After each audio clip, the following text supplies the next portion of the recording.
Espace TV, les grandes gueules, tout sur les dessus de l'actu.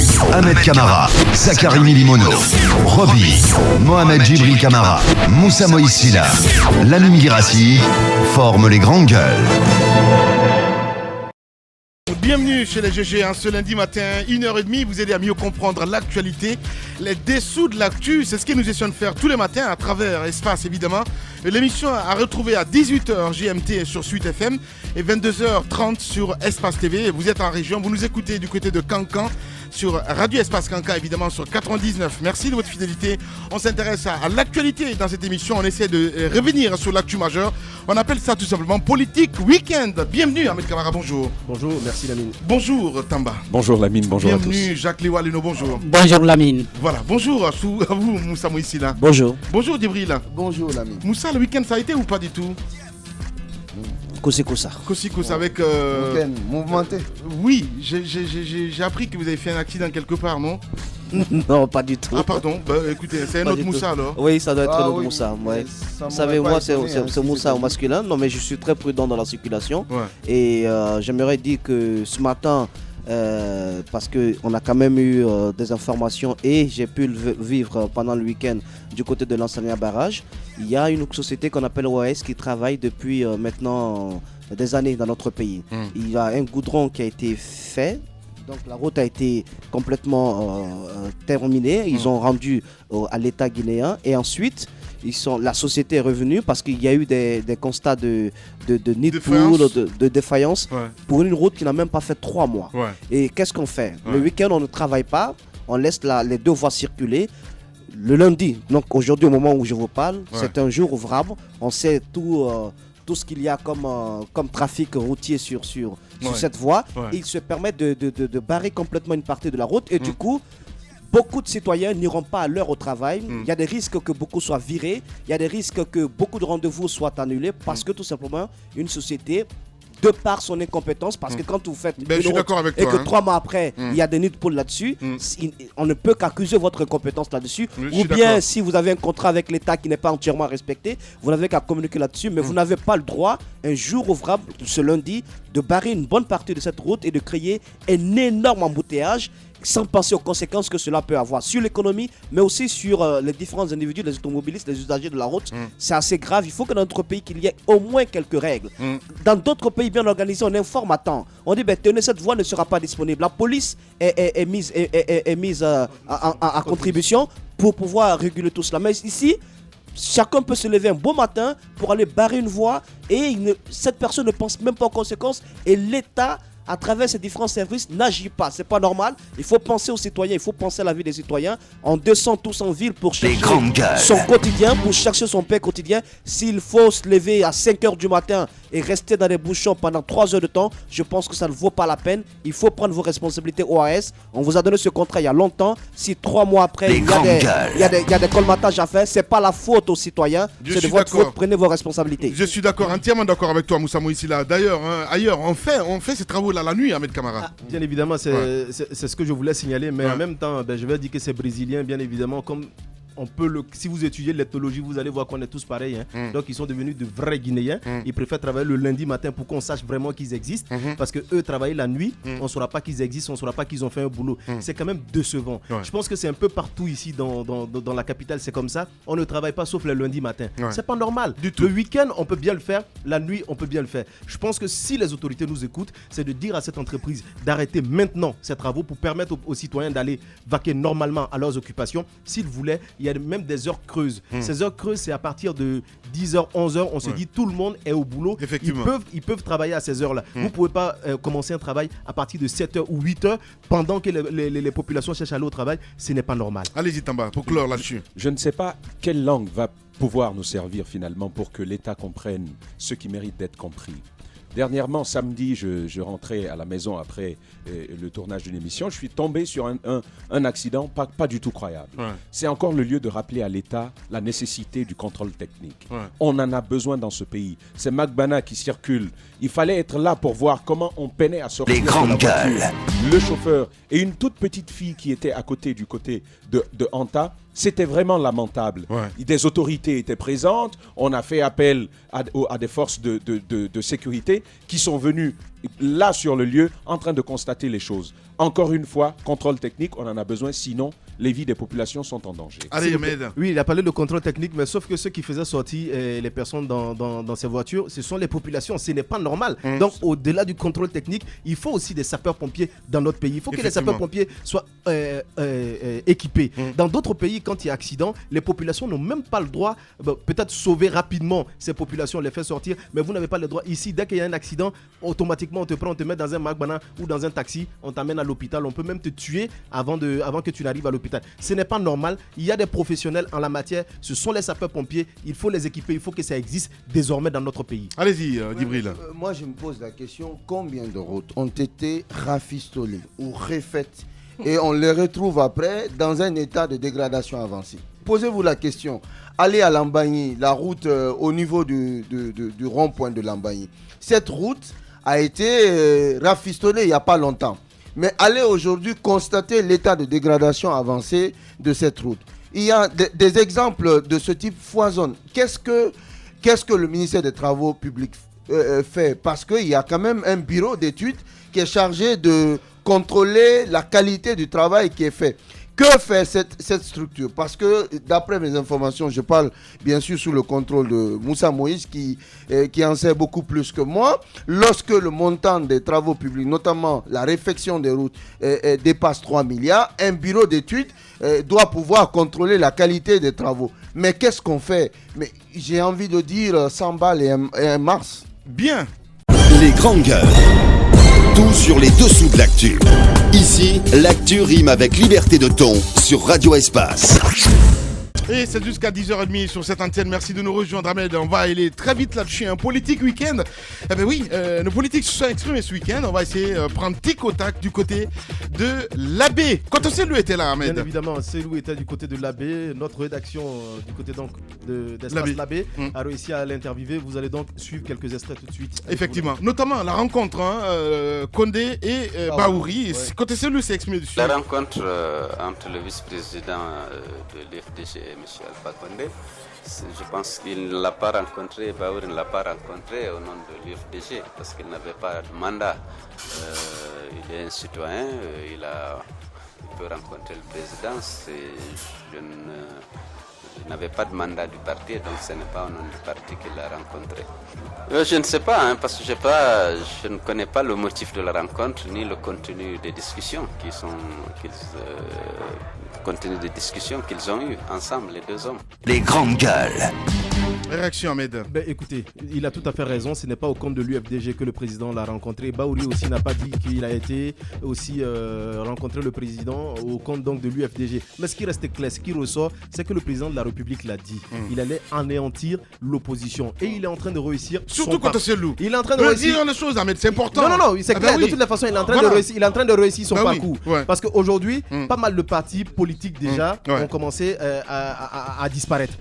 Et ces partis politiques vont disparaître et vont tomber. C'est tout à fait clair. Ouais. Aujourd'hui, voyez un peu le rapprochement Kassori et Alpha. Ouais. De toutes les façons, s'il y a quelqu'un qui va avoir des pertes, c'est-à-dire après donc s'il y a clash entre les deux, s'il y a clash entre les deux, s'il y a quelqu'un qui doit perdre, c'est bien Kassori, ce n'est pas Alpha Condé qui va perdre. On parle également on a vu également la rencontre entre le président et Sidia Touré. Si aujourd'hui, vous avez vu un peu les critiques qui ont foisonné par rapport à cette rencontre, on a vu un peu les réactions des uns et des autres vis-à-vis de cette rencontre entre le président et donc ça a forcément porté un coup dur à l'UFR. Aujourd'hui, ça ne va pas entre Bahouri et Cellou Dalein Diallo. Ouais. Alors, pour amener peut-être à l'implosion du parti ou je ne sais quoi exactement, le président de la République est forcément dans sa stratégie en décidant aujourd'hui de gracier, il faut le signaler, ce sont les informations qu'on a eues, en décidant de gracier aujourd'hui Bahouri, c'est clair et net, que ça va pas être chose facile pour Cellou Dalein Diallo. Donc si Bahouri rentre aujourd'hui en Guinée, Cellou a du pain sur la planche parce qu'il faut le dire aujourd'hui, il est contesté par pas mal de cadres de son parti parce que pour eux, ce n'est pas l'homme qu'il faut aujourd'hui à la tête de l'UFDG. Donc un retour de Bahouri va forcément créer des problèmes au sein de l'UFDG. Donc c'est un parti aussi qui est appelé à disparaître. Voilà, écoutez, Tamba, si on se refait un petit peu, Bahouri quand même, il n'a pas été sincère, parce que les gens l'ont interviewé, entre autres, qui paraîtrait qu'il y a un rapprochement avec le président Condé, niet, mais non, jamais de la vie. Et finalement... Il n'a pas menti non plus. Écoutez... Parce que ce que M. Bahouri a dit, c'est que si Alpha Condé demandait à le rencontrer, il serait prêt à le rencontrer. Ça a quand même été ce qu'il a dit. Mais si M. Alpha Condé, comme on dit en français, n'était pas la bête politique que l'on connaît, j'aurais penché en faveur de ceux qui pensent que c'est dans une perspective d'unification de la Guinée qu'il a rencontré M. Bahouri. Mais deux hypothèses se placent devant moi, à mon avis. Premièrement, celle de l'affaiblissement du camp, de son principal camp adverse, qui est l'UFDG. C'est la première observation que j'en fais. Monsieur Alpha Condé, d'abord, il récupère M. Diallo Sadakadji. M. Alpha Condé réussit à se rapprocher de M. Sidia Touré. Mais aujourd'hui, il réussit à aller voir M. Bahouri qui accepte de le rencontrer et ils se rencontrent. Mais il y a une chose, M. Cellou Dalein Diallo dit à l'intérieur de ce discours-là, c'est important de parler de ce discours. M. Cellou Dalein Diallo dit à l'intérieur de ce discours que M. Alpha Condé n'a pas rencontré Bahouri en tant que mandaté par le parti, c'est ce que Cellou Dalein Diallo dit. Mais ce qu'il faut aussi dire, c'est que Alpha Condé ne serait jamais allé à la rencontre de Bahouri si Bahouri n'avait pas été vice-président de l'UFDG. Mais je suis d'accord avec ça. Ça, c'est une chose. Et pour anéantir contre Cellou. Mais c'est la perspective pour quand même l'isoler. qui se dégage. C'est la perspective qui se dégage. Et aussi, aujourd'hui, la vérité, c'est que de plus en plus de personnes qui avaient été proches de M. Cellou Dalein Diallo sont en train de se rapprocher cette fois de Alpha Condé. Et les objectifs de Bahouri sont clairs dès le départ. Bahouri a dit clairement qu'il faudrait que d'autres membres de l'UFDG puissent avoir la possibilité, eux aussi, de se présenter à une élection présidentielle lorsque Cellou Dalein Diallo a déjà échoué à 2 élections présidentielles. C'est la première perspective qui se dégage. La deuxième, très rapidement, si tu permets, Lamine, c'est ce point de vue qui voudrait que M. Alpha Condé, en se rapprochant ainsi de Diallo Sadakadji, de Sidia Touré, de Bahouri, veuille unifier la Guinée. Moi, ce serait vraiment utile que l'on puisse unifier la Guinée dans cette perspective-là, même si c'est politique. Bien. Si ce rapprochement permet d'unir les fils de Guinée, je dis chapeau. Bien. Allez-y, Jacques, qu'est-ce que ça vous inspire? Oui. Quoi qu'on dise aujourd'hui, il faut quand même reconnaître que si le président Alpha Condé a eu une rencontre avec Bahouri, c'est parce qu'effectivement, il est de ce parti, qui est un grand parti de l'opposition d'ailleurs. Et il faut reconnaître aussi, même si l'UFDG a mis du temps pour reconnaître qu'il y a des problèmes en son sein, c'est bien ce qu'on est en train de voir aujourd'hui. Parce que de très loin, Bahouri a aussi indiqué que toutes les initiatives qui étaient prises ici à l'interne étaient prises sans lui. Au fait, il apprenait ça par voie de presse. Ce n'est pas exclu donc qu'aujourd'hui, lui aussi, il rencontre Alpha Condé à Paris et que Cellou Dalein Diallo et tout le bureau exécutif apprennent ça par voie de presse. C'est ce que nous sommes en train de voir. Et bien entendu, ce qui se dessine devant, de mon impression, c'est que le parti risque de s'affaiblir si on ne prend pas garde. Oui, Alain Dusso a posé d'ailleurs la question à côté de Cellou. En ce qui concerne l'isolement, quand Cellou s'exprime. Je pense que l'UFDG ne sera pas seul dans l'opposition. Je pense qu'il y a beaucoup d'hommes et de femmes dans les partis ou dans les associations qui se mettront ensemble pour combattre l'injustice, l'arbitraire, le déficit de démocratie et les violations des droits humains. Je pense que l'UFDG ne sera pas isolé à cet égard. Les grandes gueules. Moussa Moïsila. Oui, moi je pense que je suis d'avis avec Cellou Dalein Diallo. Il serait très aberrant de penser que cette rencontre entre Bahouri et Alpha Condé peut amener à effriter le parti UFDG ou à amener à la disparition de ce parti. Je pense que quand on part à l'UFDG, quand on part au sein d'un parti politique, le premier de l'opposition, je pense qu'on le fait par conviction, on le fait parce qu'on a un certain engagement politique. Maintenant, ce que j'aimerais dire sur le cas de Bahouri, j'espère que dans ce studio ce matin, je vais entendre les mêmes langues qui ont critiqué la rencontre. Tu vas arrêter, s'il te plaît. Non, écoutez. Anti-clash. Non, pas de clash. J'espère que dans ce studio ce matin, j'entendrai les mêmes langues qui ont critiqué la rencontre. Moi, Alpha Cellou Dalein Diallo, oui, si tu te sens, Non, si tu te sens concerné, je pense que tu dois parler très vite. Alors, j'espère que ces personnes vont parler aujourd'hui parce que c'est quand même Bahouri qui a rencontré Alpha Condé.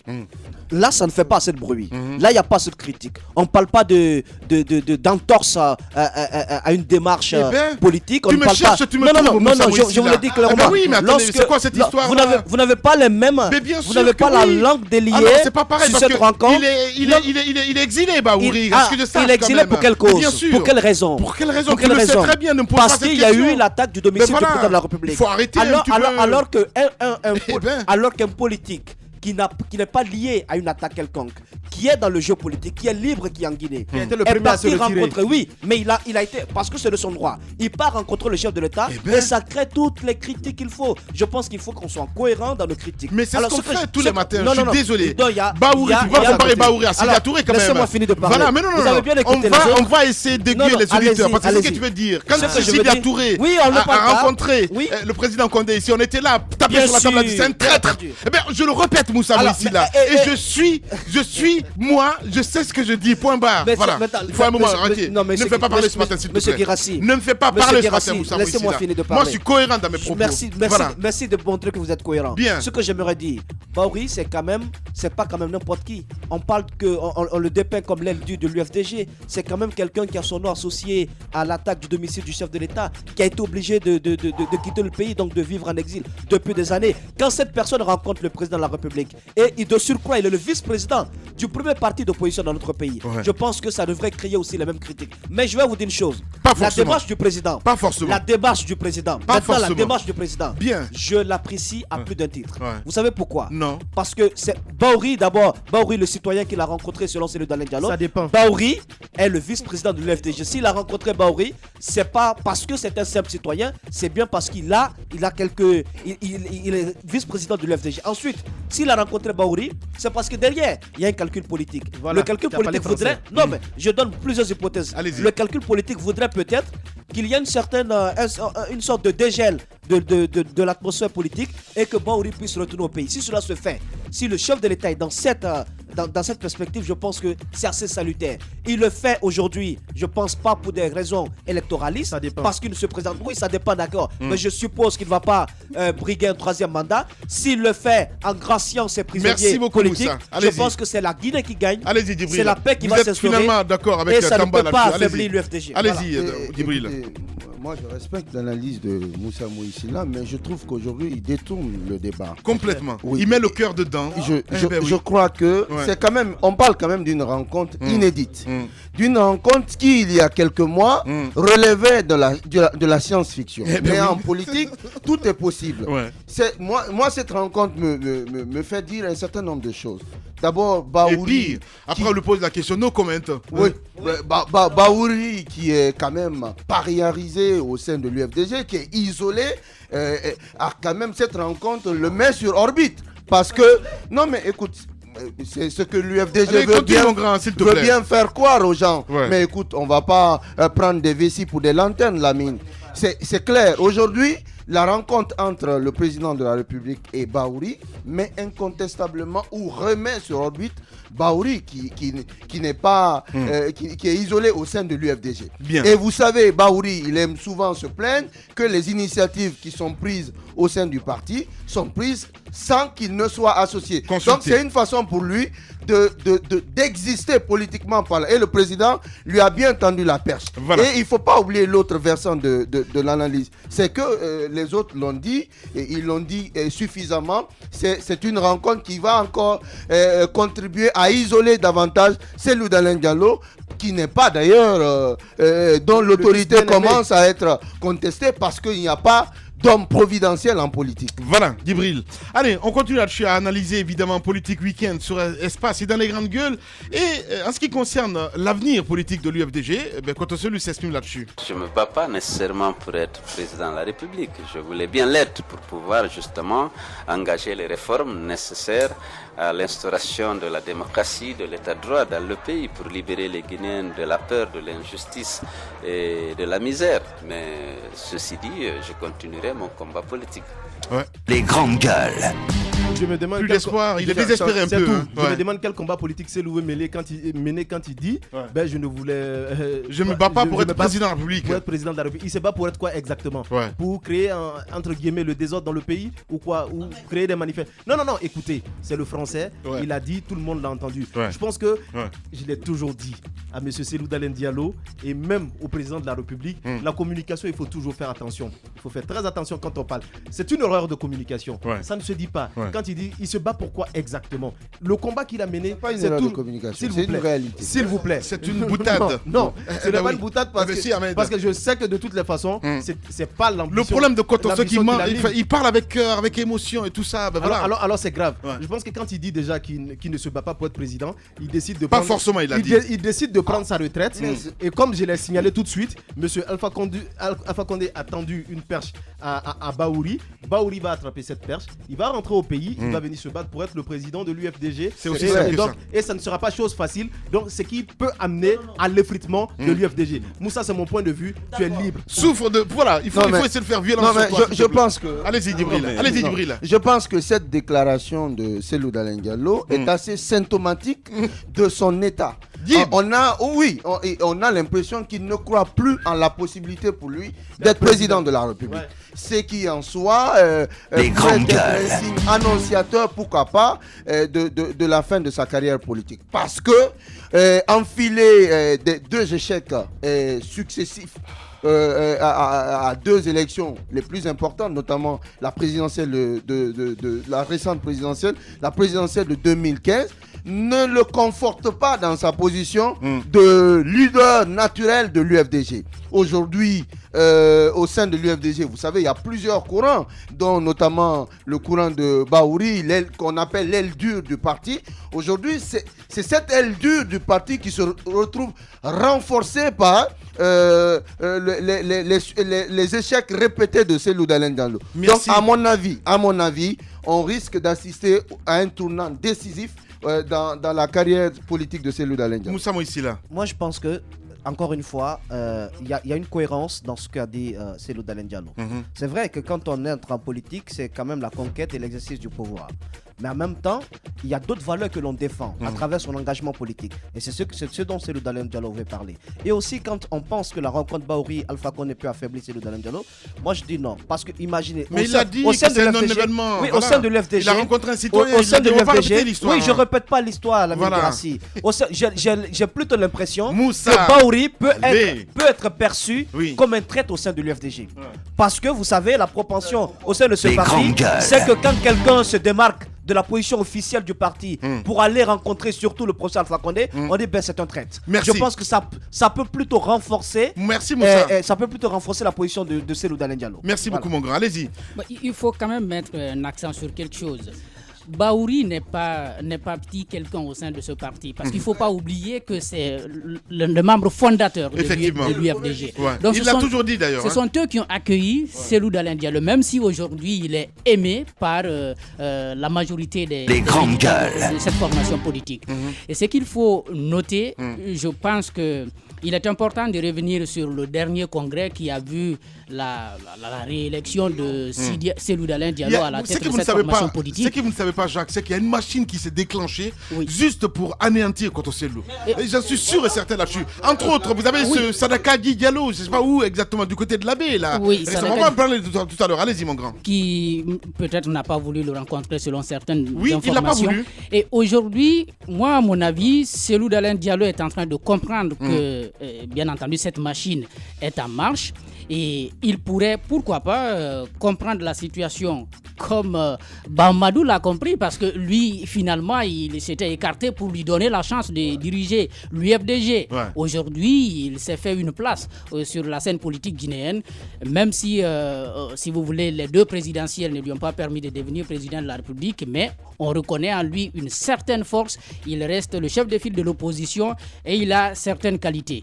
Mais je crois que c'est trop tôt pour lui envie de dire quand même qu'il ne se bat pas pour devenir président de la République. Ouais. Les Alpha Condé l'ont fait plusieurs années. C'est Baouri aussi. Il est désespéré quand on sait. Allez-y. Je pense que Cellou Dalein Diallo est toujours aussi populaire qu'avant. Je pense également que c'est toujours un président légitime au sein de l'UFDG. En témoigne le dernier congrès qu'il a porté toujours à la tête de ce parti. Ouais. Mais je pense qu'il y a problème lorsqu'on dit, en tant que leader du principal parti de l'opposition, lorsqu'on dit je ne me bats pas pour acquérir C'est une boutade. le pouvoir. Allez.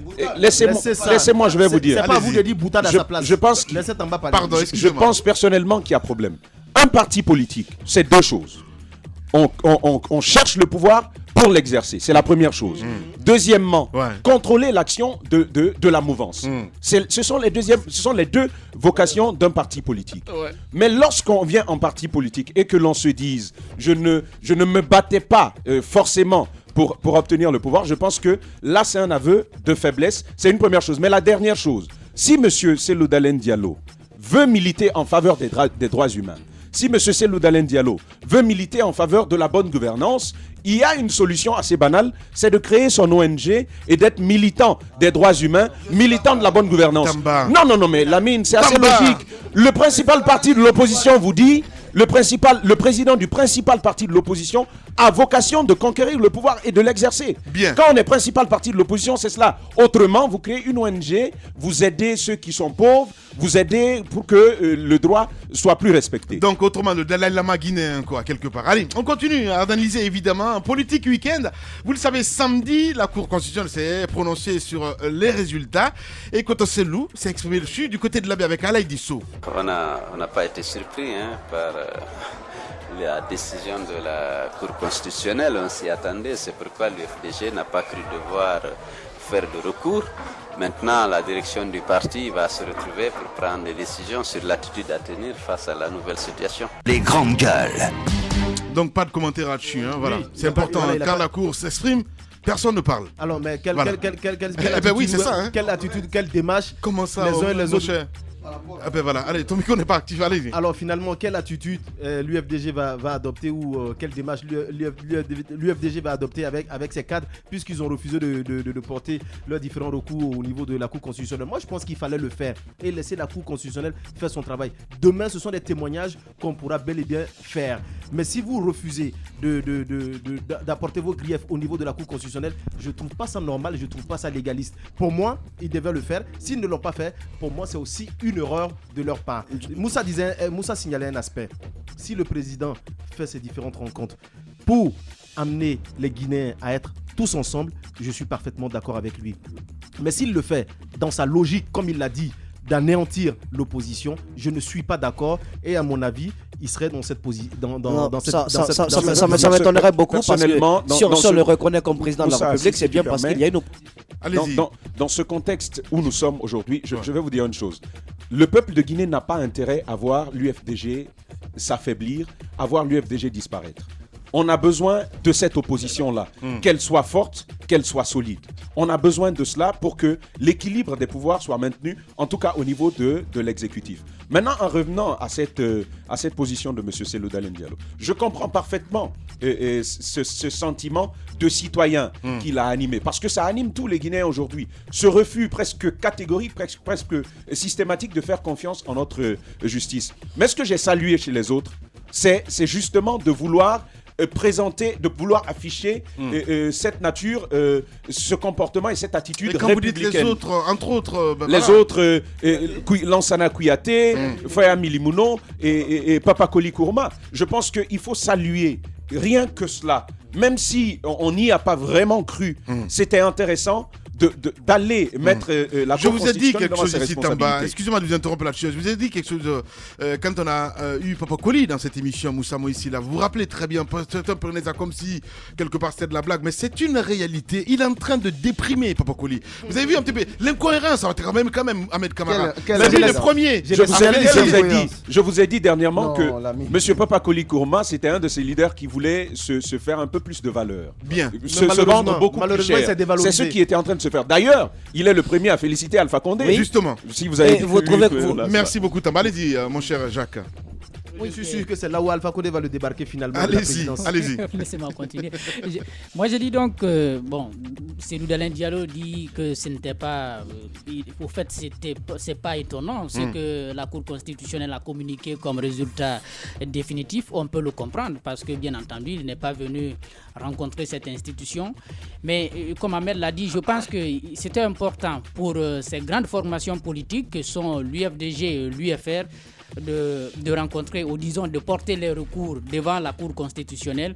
Ça allait amener cette institution qui est à sa première expérience de faire, n'est-ce pas, un travail de fond, de prouver si, bien entendu, on est en train d'aller vers une réforme profonde de notre appareil judiciaire. Parce qu'après tout, c'est ce qui est vu devant. Parce qu'aujourd'hui, tout le monde dit on n'a pas confiance en nos institutions, on n'a pas confiance en nos institutions. Ce sont nos institutions quand même, nous devons travailler à qualifier leur façon de fonctionner. Voilà, allez, on va continuer à revenir, pourquoi pas, sur l'actu du week-end, politique week-end sur Espace. Il y a Jean-Marie Dereau aussi qui était sur Espace TV avec Antoine Kourouma. Il était dans le gouvernement et se présentait contre le gouvernement. C'était déjà un mélange que personnellement je ne comprends pas. Quand on veut combattre un gouvernement auquel on a appartenu, eh bien on démissionne du gouvernement. Vous comprenez? On ne peut pas rester dans le gouvernement et en même temps se poser en adversaire du gouvernement. Ça, c'est inédit. Tout est possible en Guinée. Ben oui, tout est possible en Guinée. Je voudrais me dispenser, que vous me dispensiez d'avoir à parler des individualités qui ne m'intéressent pas. Les grandes gueules. J'imagine qu'il parle de Papa Koli Kourouma. Ben oui, ça c'est inédit. Ça se comprend bien, mais je pense que cette incohérence a été relevée par beaucoup d'entre nous dans ce studio. On n'a pas compris trop qu'il soit ministre d'État et qu'il développe des attaques contre le président de la République. Il a dit, comme défense, qu'il était frustré de la mouvance. Il ne se reconnaissait pas à l'époque de l'opposition guinéenne, mais au fil du temps, on s'est bien rendu compte que Papa Koli Kourouma était beaucoup plus avec les compagnons de l'opposition qu'avec ceux de la mouvance. Donc aujourd'hui, sa position est claire. J'apprécie beaucoup plus le fait qu'il ait qu'il ait félicité le président de la République. C'est quand même un signe assez démocratique. C'est le jeu démocratique. Il n'y a pas d'animosité. C'est pourquoi je ne suis pas d'accord quand on veut créer une relation bestiale entre Alpha Condé et Cellou Dalein Diallo. Comme quoi le président de la République, dans sa conscience, il aimerait détruire complètement Elaye Cellou Dalein Diallo. Je ne pense pas qu'il soit dans cette posture. Et pour Elaye Cellou Dalein Diallo, je ne pense pas également qu'il soit contre le fait qu'on trouve des moyens que son vice-président et d'autres politiques, d'autres militants emprisonnés soient libérés, qu'ils soient graciés par Alpha Condé. Je ne vois pas Elaye Cellou Dalein se poser à une telle démarche. Maintenant, pour Papa Koli Kourouma, je pense qu'il s'est rendu compte que ce qu'il valait en 2010, ce n'est plus le même poids aujourd'hui. Parce qu'on pouvait comprendre bien qu'en 2010, il a beaucoup plus marchandé sur le fait que Dadis pourrait revenir si on lui faisait confiance. Et mais pour cette fois-ci, on s'est rendu compte que c'était son fonds de commerce. Oui, ça a beaucoup joué contre lui parce qu'on l'a beaucoup traité de quelqu'un qui n'a pas respecté ses promesses, qui a beaucoup plus roulé avec celui qui, entre guillemets, aurait empêché le fils de la forêt de revenir au pays. Donc, toutes ces démarches incohérentes ont joué en sa défaveur. Voilà, je vous laisse continuer. Jean-Marie enfonce le clou. On ne se réveille pas matin en disant que je suis leader. Pour être leader, il faut avoir une assise. Ce n'est pas les vocalises à vos antennes. Des assises déjà, Papa Koli. Depuis 2010, t'as pas. Alors, montrez-moi où est-ce que. Pourquoi vous voulez parler de. Non. Il a eu 5% en 2010 tout de même. Non, mais non, parce que je n'étais pas candidat, vous comprenez. Il ne faut pas trop donner de l'importance à ce qui est insignifiant. Vous pensez que votre présence dans ces élections là ont pesé. Il faut aller à Lola pour demander comment on a voté à Yomou, comment on a voté à Lola, etc. Est-ce vous qui avez permis cela? L'ensemble des gens qui sont partis a permis, chacun à son poste, je l'ai dit, d'entrer. Chacun a une surface, et ces surfaces additionnées avec la discipline des militants qui croient en leur leader, eh bien, ils ont suivi et ils ont voté. Pour vous, qu'est-ce qui a manqué à ces candidats-là? Mais ils ne sont pas connus. On ne va pas comme ça. C'est comme si je me mets à aller au fin fond du Fouta à Koubia et je dis, c'est moi Jean-Marie. On dit, il vient d'où? Vous comprenez? Comment ça va me dire, il vient d'où? Il faut d'abord être connu chez soi. Il faut être un notable de chez soi. Il faut que vous soyez connu. Moi, non seulement je suis connu personnellement, mais ma famille est connue. Et Lola est constituée par les anciens cantons de mes parents. Vous comprenez? Ce qui fait que je n'ai pas besoin d'aller me présenter à Glémata. Les grandes gueules. Écoutez, je pense que le fait pour Papa Koli Kuruma de s'être présenté à la présidentielle tout en critiquant un système auquel il a appartenu me fait penser à une chose. Auquel il a appartenu, Non, j'en viens. Suivez bien mon raisonnement. Me fait penser à une chose. Papa Koli Kuruma a fait ce que les politologues appellent un ballon d'essai. Il a voulu certainement joser sa représentativité, son influence en se présentant à une élection. Eh bien, c'est perdu parce qu'il a été victime du revers de la médaille. Je vous dis, Papa Koli Kuruma a quitté le navire RPG Arc-en-Ciel sans y avoir vraiment quitté. Dans les mots, on a l'impression qu'il a quitté, mais dans les faits, puisqu'il est resté quand même ministre conseiller à la présidence, il n'a pas tout à fait quitté. Donc, il a joué un peu la politique de l'autruche. Et je pense que ça ne lui a pas du tout apporté quelque chose. La preuve, il glane un score proche du ridicule, ce qui fait que le président de la République peut très facilement, dans le contexte actuel, se passer de lui, parce que finalement, on a l'impression que l'influence qu'il s'est donnée n'est pas vraiment celle qu'il avait dans les faits. Donc aujourd'hui, c'est le président Alpha Condé qui se retrouve aujourd'hui renforcé par la validation des résultats proclamés par la CENI, mais aussi en position de se débarrasser, n'est-ce pas, de certains alliés qu'il considérait comme étant des alliés puissants ou des alliés qui pouvaient glaner ou ratisser large dans certaines localités du pays. C'est le cas de Papa Koli Kuruma. Donc, je ne serais pas étonné que le président fasse des évictions à la chaîne, notamment en ce qui concerne Papa Koli Kuruma. Voilà, bah écoutez, il bug pour une fois. Allez, dans un instant, on va essayer de partir sur le terrain. On va essayer d'avoir Tiangel en direct, mais aussi du côté de l'UFR, parce que là aussi, les gens s'agitent. Allez-y, Moussa. Je m'attends, bien entendu, à des remue-ménages au sein de ce gouvernement. Je m'attends à une autre gouvernance. Je m'attends à une autre gestion à la tête de ce pays. Je m'attends à un autre Alpha Condé à la tête de la Guinée. Pourquoi? Parce que, encore une fois, s'il avait rencontré toutes ces personnes, s'il avait approché Papa Koli, par exemple, lorsqu'il cherchait son premier mandat, j'aurais compris derrière que c'est le stratège politique qui agit. Moussa, vous l'avez dit il y a un instant que c'était du chantage. Son fonds de commerce, c'était Dadis. Oui, c'est vous qui l'avez dit. Oui, c'est moi qui l'ai dit. C'était Dadis. C'est ça. Et, ça, et le président n'aime pas ça. Oui, mais à l'époque, il a bien aimé ça. Il a bien aimé ça. Il n'aime pas trop ça. Non, il a aimé ça à l'époque. Je te dis, je parle en connaissance de cause. Je vous dis aussi quelque chose. C'est pas que j'ai des grandes oreilles. Oui, il y a les grandes oreilles à la présidence, il y a les souris de la présidence. Mais alors, on n'a pas du tout. Et il y a les bruits du couloir. C'est différent. Moussa, c'est pas les bruits du couloir, justement. Quand je vous dis qu'il n'aime pas ça, parce qu'il le dit souvent, Moussa Moïse. Mais ce que je dis, à l'époque, il a aimé ça. Parce qu'il a approché Papa Koli, il a aimé, il est allé voir les fils, il leur a dit tiens, ce qu'il vous dit, c'est vrai. Faites-moi confiance et puis on va régler ça. Mais Papa Koli s'est rendu compte que cela n'a pas été fait et lui, il s'est rendu compte de cela tardivement. Quand il a vu que l'échéance électorale approchait, il a fait semblant de quitter le navire. Il dit bon, écoute, il faut que je me dissocie un peu de lui, que je prouve aux parents qu'il n'a pas respecté ses engagements. C'est pas moi, c'est pas moi qui est violé ce que j'ai donné comme promesse, mais c'est plutôt le chef de l'État, mais ça n'a pas marché du tout. Voilà. Nous partons sur le terrain, nous partons au QG de l'UFDG. Tiangel en direct. Bonjour Tiangel. Bonjour Lamine et bonjour à toutes les grandes gueules. Voilà, bienvenue chez les GG. Ce matin, on essaie de s'intéresser un peu à l'actualité politique du week-end. Quant au Selou qui a réagi, entre autres, la rencontre de Baouri et le président Condé, pour lui, c'est un non-événement. Et moi, ce que j'appellerais une boutade, parce qu'il a dit, je ne fais pas forcément la politique pour être président de la République. Votre analyse là-dessus, Tiangel, sans langue de bois. Oh, vous savez que je ne suis pas quelqu'un qui a une langue de bois. Je reviens effectivement là-dessus parce que Ahmed parlait tout à l'heure du fait qu'il a parlé français. Je pense qu'Ahmed ne comprend pas très bien français. Oui, vous comprenez français, on vous laisse la parole. Mais voilà, allez-y. S'il vous plaît, laissez-moi finir. Allez-y, vous inquiétez pas, vous aurez le temps de réagir.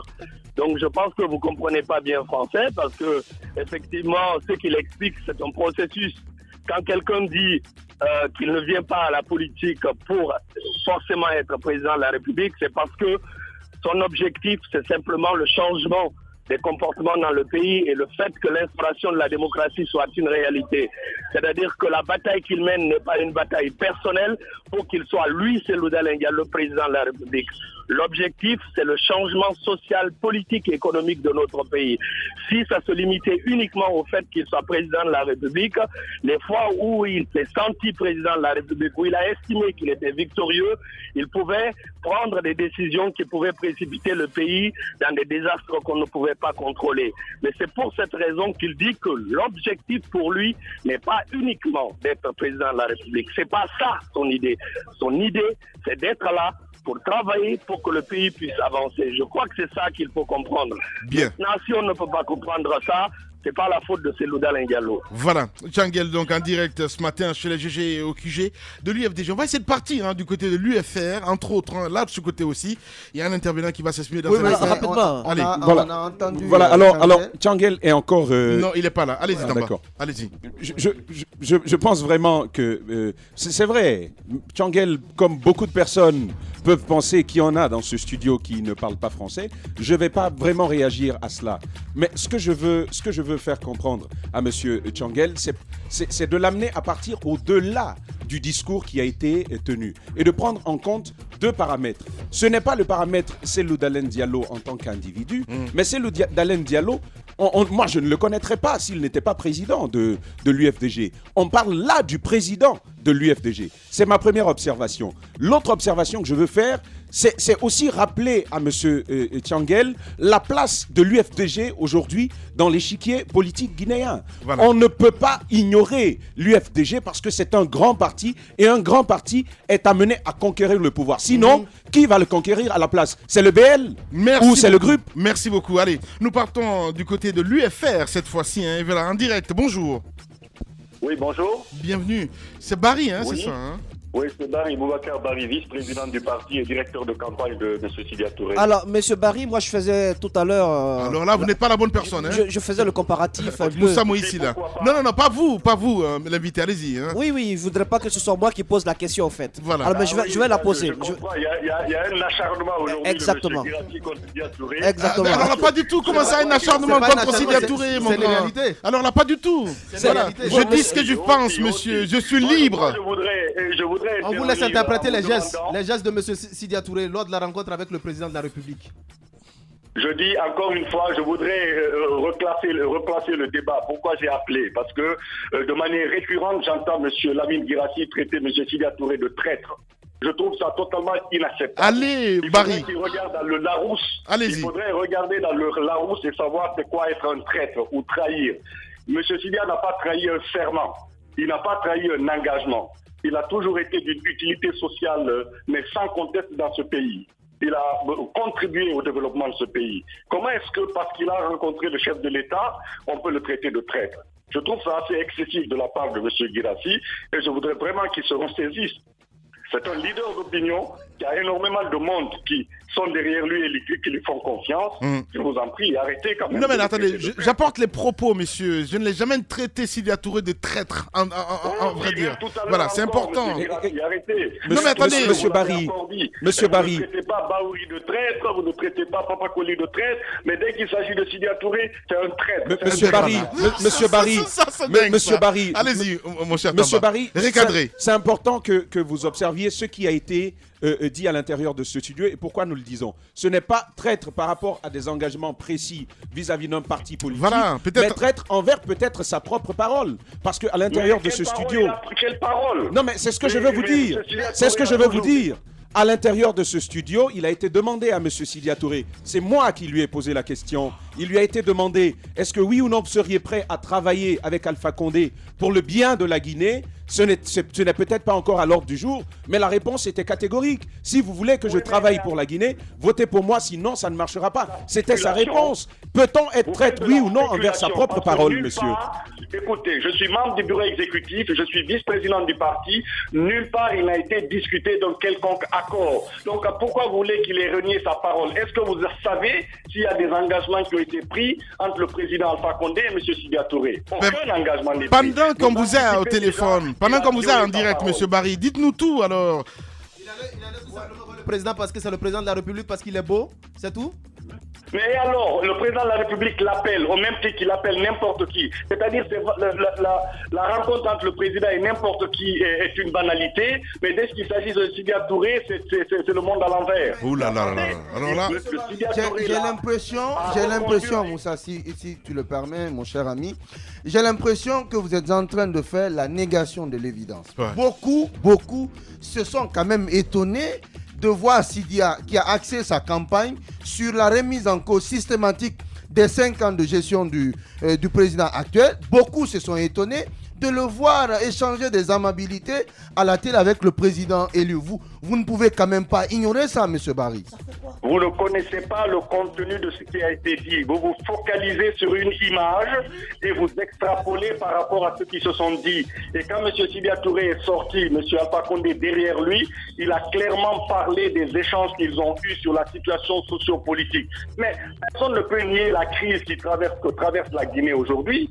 On a une crise économique, on a quand même un taux de croissance qui est nul, on est en récession, on a une crise sociale, on a une crise politique. 7 candidats sur 8 ont déclaré ne pas reconnaître les résultats d'une élection, mais on ne peut pas balayer ça d'un revers de main. Que le président l'appelle pour échanger sur ces questions, je ne vois pas où est l'acte de traîtrise autour de ça. Il n'a renié ni sa parole et il n'a renié aucun engagement ni aucun serment. Donc je vous en prie, arrêtez de le traiter de traître à tout bout de champ, parce que ça nous choque énormément de tous ceux qui sont avec lui. Ça nous choque énormément, monsieur. Il fait sa grande gueule tout seul ce matin. Ben écoutez, si vous saviez ce que je sais, monsieur, arrêtez s'il vous plaît. Mais non, là, qu'on arrête un petit peu de jouer avec le peuple. Qu'on arrête un petit peu de jouer avec le peuple, monsieur. Ben voilà. Merci beaucoup en tout cas, Barry. On va revenir dans un instant. C'est très chaud ce matin. Du côté du RPG Arc-en-Ciel aussi, on va essayer de prendre les poules de ce côté pour que quelques leaders puissent intervenir. Mesdames et messieurs, on marque une pause de 10 minutes et on revient dans un instant.